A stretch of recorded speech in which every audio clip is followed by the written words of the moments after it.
وقالت الصحيفة في تقرير نشرته الأحد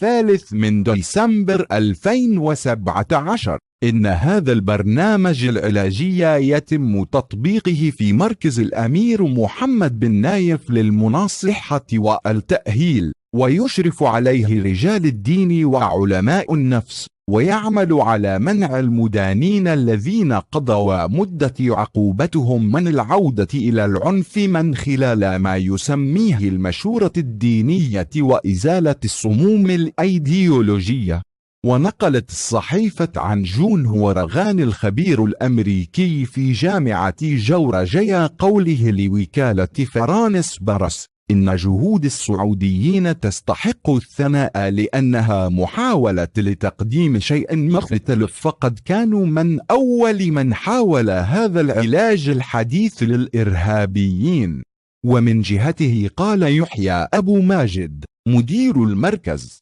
إن تركيزنا ينصب على تصحيح أفكارهم ومفاهيمهم الخاطئة وانحرافهم عن الإسلام، وتعتبر منشأة إعادة التأهيل التي تأسست في عام 2004 هي واحدة من العناصر الرئيسية الاستراتيجية المملكة العربية السعودية للقضاء على التطرف العنيف في الداخل، وتمكنت من علاج أكثر من 3300 رجل مدان بارتكاب جرائم متصلة بالإرهاب، بمن فيهم المعتقلون الذين قضوا فترة في معتقل خليج جوانتانامو. وقال أبو ماجد إن المركز يفتخر بنسبة نجاح بلغت 86% تقاس من خلال أولئك الذين لم يعودوا إلى العنف لمدة 10 سنوات على الأقل بعد تخرجهم من المركز.